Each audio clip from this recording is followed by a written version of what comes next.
Oh, he's gone. Oh, the board's fallen over. You can cut that bit out. It's like follow the yellow brick road, and then the behind the curtain, it's all the magic's been revealed. You have no idea what I'm talking about, do you? I do, yeah. I'm just letting you sort yourself out. I'm trying to put your posters back up. It's going to be a continuity nightmare, this. This is Sheer Isolation. It's presented by Kieran Moore in Trowbridge and John Ponting in Cricklade. Welcome, everybody. This is Sheer Isolation. Thank you for joining us. Over the next half hour, we will be doing our best to promote the local music scene. I will be trying to keep Kieran off politics for the most part, but I might let him loose on it again towards the end of the show like last time, because that was hilarious. Are you all right this week, Kieran? I'm very good, thank you. Yes, I'm very good. Rushing back to get home for the podcast so I can greet you with a smile. Had to change my t-shirt, so I've got on my Mongol Horde t-shirt, which is Frank Turner's metal persona, and it's the Milo Goes to College version.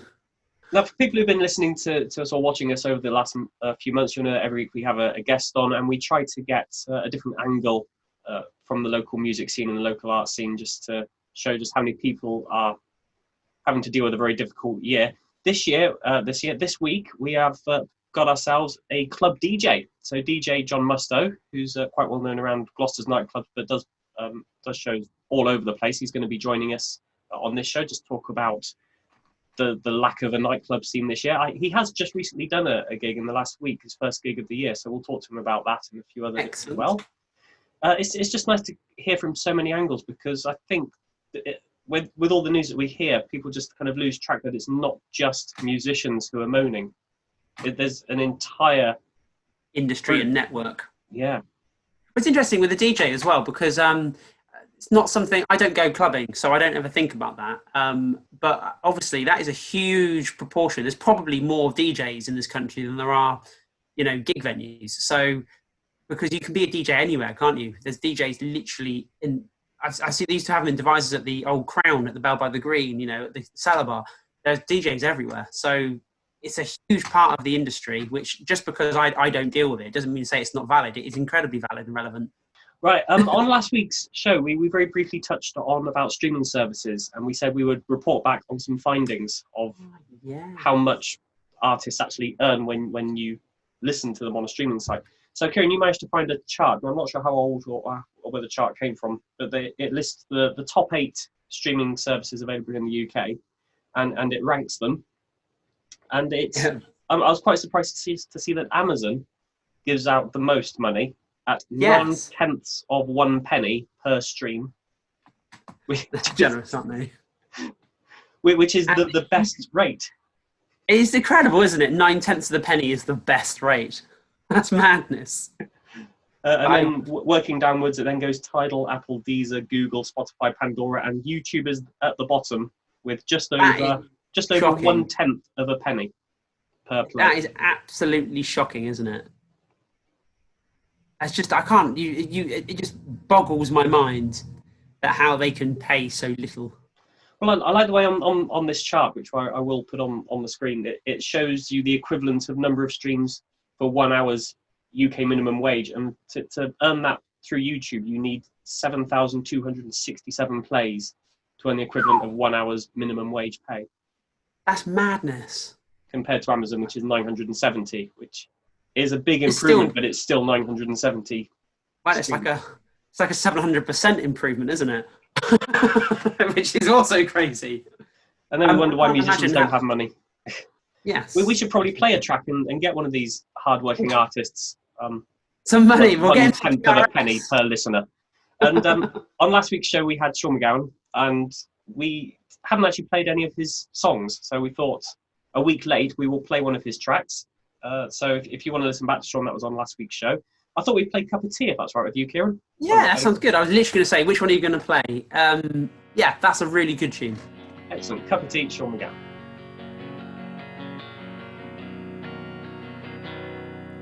You're grafting, working late again. Overtime you're raking in, and double bubble money trouble got you on the ropes again. Treading on thin ice again. Your love life is suffering. Up to daisy, your old ladies and another dining. The boss man's a villain, but he's got you by the bollocks. So you best play cool, son. Breathe in deep and break your back to break your bread. Beg a break will come. 'Cause I'm sick and tired. Spend my whole life on my knees. Can I have some more service? 'Cause I pray for the day when I brave it and sink my teeth onto the facts of life to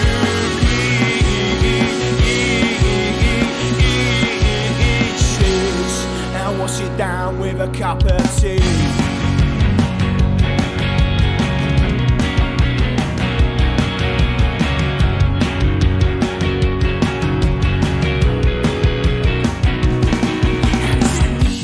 Knees up, jolly up, please up. The lads in the bar with a round on the cold, on the wind up on the tees up, and knees up, ease up. Calm yourself down, please, sir. And he looks at twat with his arm up his back, walked out by the security geezer. And now the old bill will come in, and you see us running, and now you won't catch me. Officer, easy. 'Cause I'm sick and tired. I spend my whole life on my knees. Can I have some more service? 'Cause I pray for the day when I brave it and sink my teeth. I'll bite the hand that feeds me to ease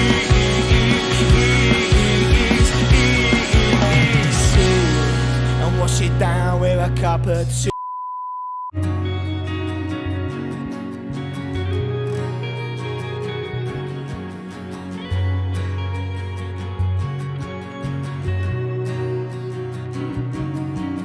The wealth don't trickle down, it loops the loops round rich hands and offshores cross waters. So next time you check your account and you're few pound down, don't be surprised, I've just awful dodged ya. I'm sick and tired, spend my whole life on my knees. Can I have some more service? 'Cause I pray for the day when I brave it and sink my teeth. I'll bite the hand that leads me to pieces and wash it down with a cup of tea.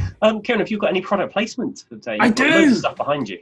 I have actually only got one record. So you may remember a few months back, I'd ordered a record and I said, like, oh, nothing due to come, and then I'd forget all about it, and inevitably one would turn up. Well, that's exactly what happened. So this is a record I ordered through the band, but it's Gwent Music Collective. So it's a South Wales music collective, and they put out music by South Welsh artists.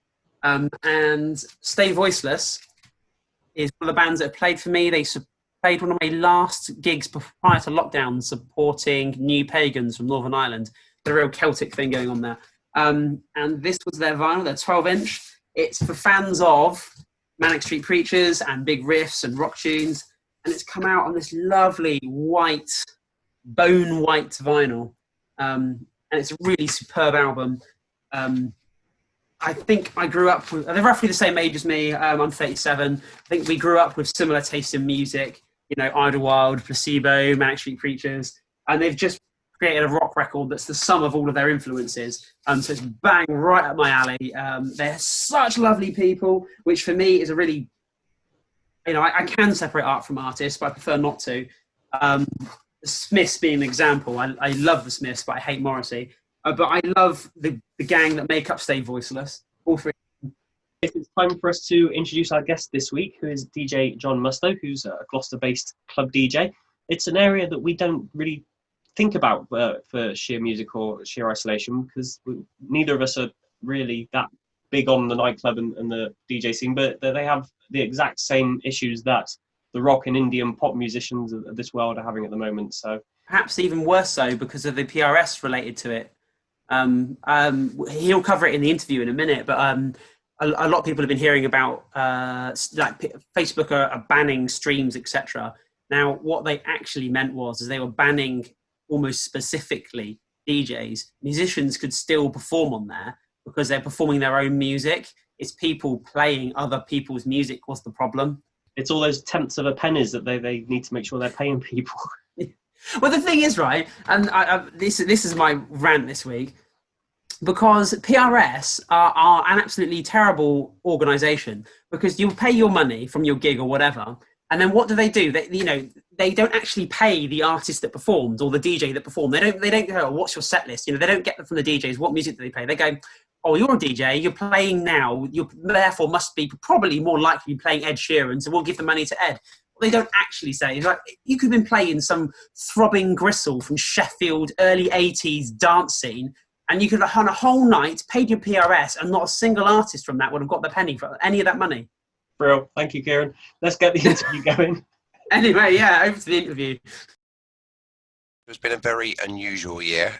Just had my first gig in 7 months, actually, previous Saturday. And to put that into some kind of perspective, on one of the promotions that I do, we would expect to have about 500 people come through the door. And we actually had 50 people in our new COVID restrictions and things like that. So this year's been, I think about DJs kind of looking at how they can get their DJ fix and how they can continue to do that. A lot of DJs have tried streaming on various platforms to various degrees of success as well. Obviously, people who've chosen to jump on platforms like Facebook and Instagram of Face being closed down in the middle of their sets because obviously it's not a music licensed platform. So DJs have sought other platforms such as Twitch TV, which is just absolutely massively blown up for DJs. And then some DJs have chose to go along the route of still enabling the artist to get some sort of performance rights out of that, and they've gone along the Mixcloud route. I think from what you've been saying, John, there's going to be so many similarities to what Kieran experiences, because Kieran organises gigs for rock, for indie pop bands in various venues across Wiltshire. So many similarities from what you were saying about just needing that fix. I'll let Kieran jump in on that. I'm sure he's got something to say. Well, yeah, absolutely. That's the fix. It's because I find that music is very social. It brings people together. Now, I was just thinking then about, as you were talking, DJing is very different to watching a band. Actually, in theory, I can go out and socially watch a band. That is still technically possible. Can you do that with a DJ? Can you literally go and watch a DJ, or is it a more immersive experience? I think things what everyone's struggling from, whether it's live music or whether it's sort of a DJ playing sort of recorded music, in effect, is the seated element of not being able to get up and express themselves through dance, through whatever like that. So it was an interesting social experiment DJing on Saturday, seeing that concept. And of course, you've got people like, your doorman, your door safe security, members of the bar staff having to then kind of police this. So it is quite a different environment. And some people get it straight away. Some people, don't get it, and they try to, sort of think they know better and sort of, argue the toss. So it's a really difficult environment. Then if you put alcohol in that mix, it can become quite a contentious matter. But it's very difficult. And I think for the venues that are opening now, and they are in very limited supply, big concert venues are obviously we're not getting to the state of having any festivals or anything like that. But the smaller venues that are opening are having to kind of almost retrain people into what is acceptable now, and it's a different animal. You don't sort of get that from a performance point of view as a DJ or a band member. You're not getting that energy, which a lot of performers, that's what they vibe off. That's that's that thing, that's that fix that they're missing. Because even with a stream, you can have a chat room, you can have lots of interaction on that, but it's not the same. How has streaming worked for the DJs? So you've just said then about chat rooms. I've got a friend who does DJing in devices. She talks through her streams and she interacts with people on the chat room. But obviously you can't, like you say, you can't see their faces. So they may well be in their kitchens cooking dinner, having a rave, right? But you can't see that. I think for me, I'm quite fortunate. I've also worked in radio for 20 years, so I'm very fortunate. So I'm used to playing music in a box and having interaction, but through different forms. So it is, but I would think from the DJ that DJs in a club, I would have thought that's, quite a hard experience to learn and to find out. It's difficult as well, because when you're just concentrating on playing music, and then all of a sudden you've then got to look at a chat room, you've then got to respond. I mean, some DJs don't pick up a microphone. Their energy is produced through the music. So, again, it's a learning curve for everyone. We were talking about, all the additional people that go into making an event a success. I mean, if you're playing at a festival, it's not just, the festival organisers, it's all the crew that actually install that installation, all the PA crew, etc.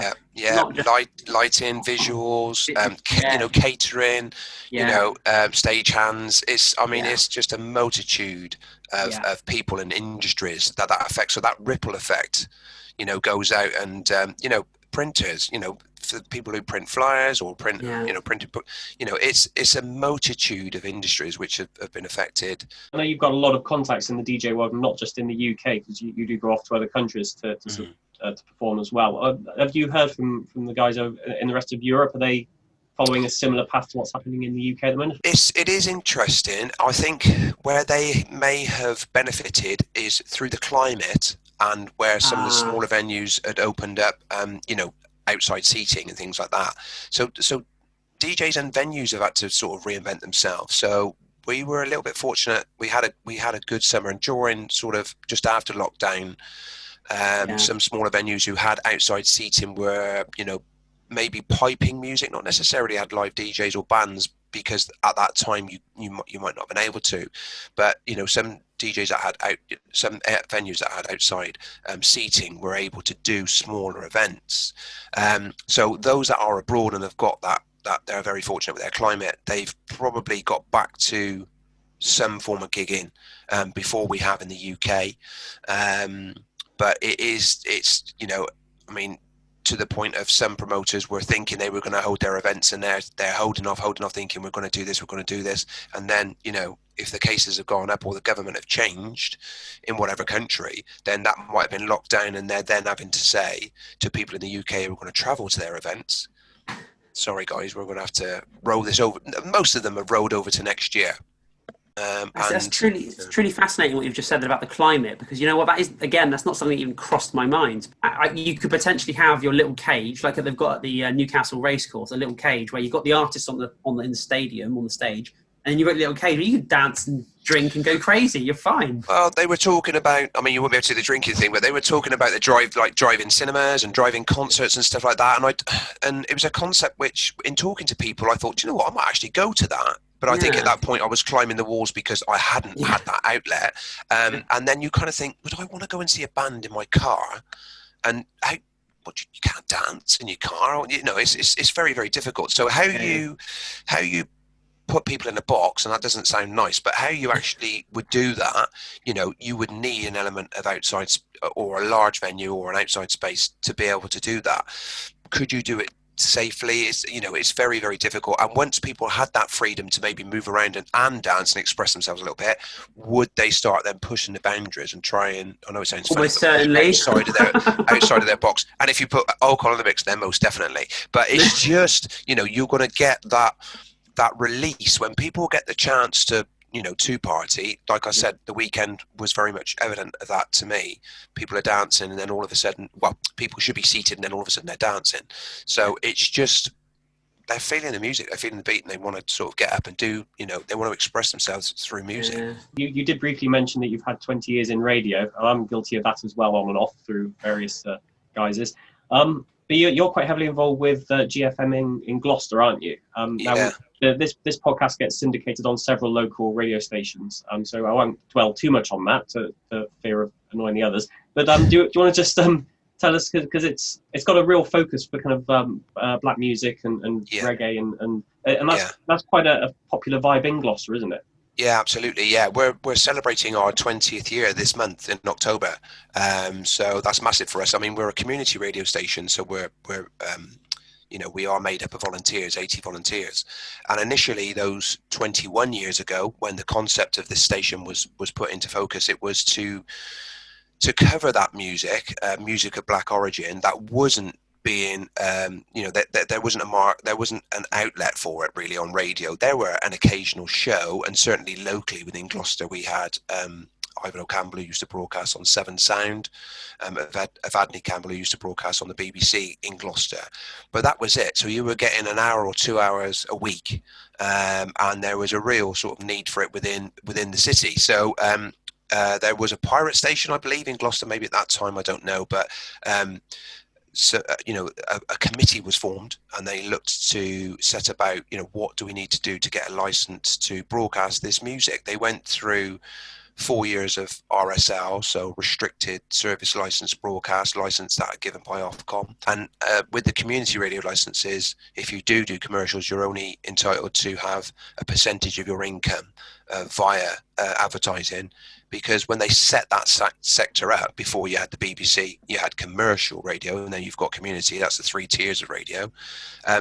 Commercial were very, very concerned about community radio coming in and undercutting them on an advertising scale. So there was, there are percentages as to what your income could be. As somebody who's based in Gloucester, I think, Kieran, we've spoken about this before on the podcast. We don't really hear much noise coming out of Gloucester in terms of local music and bands. It's either not very big musically, Gloucester, or it's just not very good at promoting itself as a city for music. What's your take as someone that actually lives there and breathes it? I mean, Gloucester is an incredibly creative city. I think it's multicultural, so it's got all of those facets and elements in there, and musically it can be quite diverse. I think Gloucester has suffered, like a lot of smaller cities and towns, by a lot of the venues over the years. And I even herald back to the years when I used to help indie bands, such as a DJ. I'd be like a warm-up DJ for a band. A lot of the venues started to close down. So pubs became, pubs up that people used to be able to gig in and stuff like that became Tesco Express, not wishing to name them, or they became flats, or they became things like that. And a lot of the gigging venues closed down. So that was difficult. Gloucester still got a lot of talented people. It's probably the fact, about them getting out and how they actually promote themselves or do that. And the same could be said for sort of like DJs and things like that as well. But it is a talented city. One of the venues that I play at, Cafe Rennie in Gloucester, every Friday night they'd have live music, just such a creative outlet. They'd have festivals through the course of the weekend, through the course of the year. Rhythm and Blues Festival in July every year, a massive 7-day festival that would have people traveling from all around the country to play at this week-long festival. And probably also the reason why it's perhaps not necessarily known this far south, as it were, because we're a few miles beneath you. But actually, you've got Cheltenham next to you and Stroud. So actually, you're probably all your own sort of close-knit community, a bit like how Bath and Bristol is, actually. Yeah, I mean, I liken Gloucester very much to sort of Bristol in regards to music, really. As I said, it's multicultural city, and it's a lot of the music is layered and could have different undertones. So you might have like a hip hop, guys who like hip hop, but they've got like reggae undertones in their music, and it's all because of the multicultural city that they've grown up in. John, you picked a track for us, and am I pronouncing it right? Gillespie and Co featuring Raphaelia.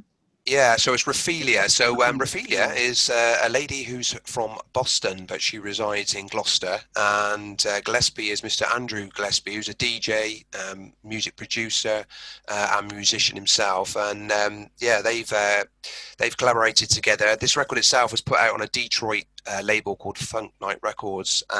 It's called He's a Hustler. So it's Gillespie and Co featuring Raphaelia.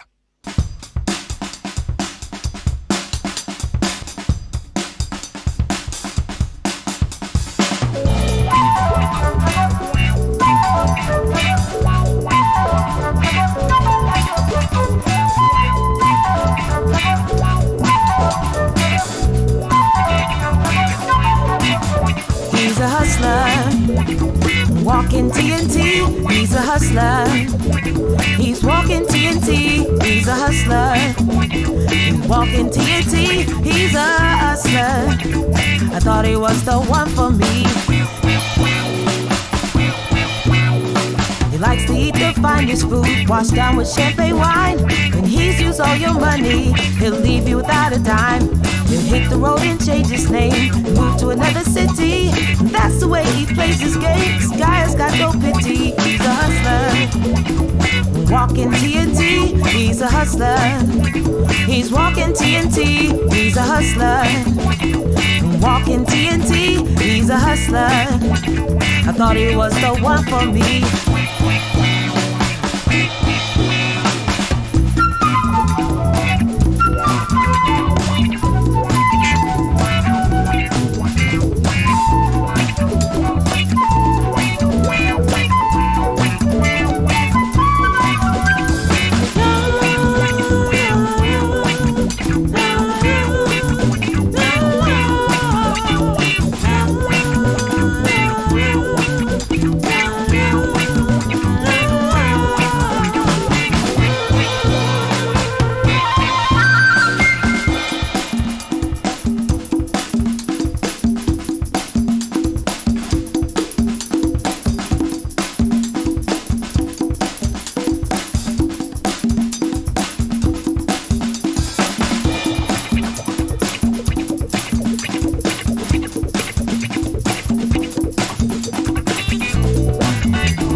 Across the USA, he started in Miami, then moved to Santa Fe. In Detroit, he broke 2 hearts, 3 more in Chicago. Sisters leave this guy alone, need to love embargo. He's devious and can't be trusted.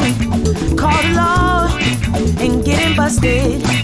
Said he's devious and can't be trusted. Call the law and get him busted.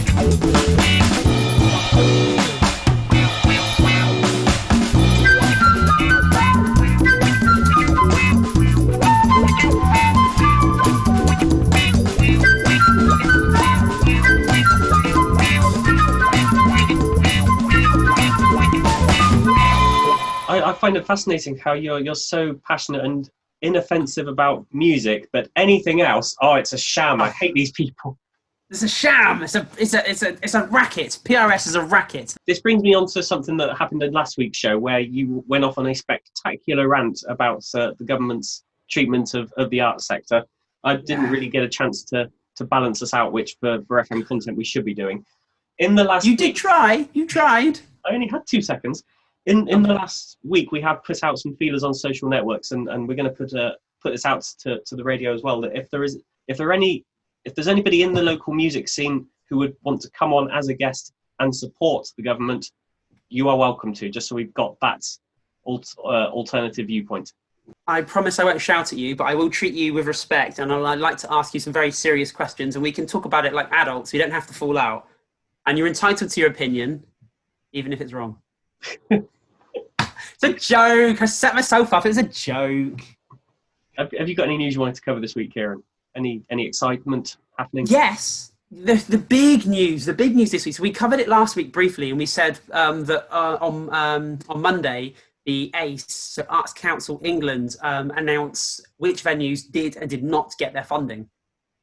It probably is worth, if you're genuinely interested, go to the Arts Council England website and look up the spreadsheet. You can download the spreadsheet. All of this information is public information.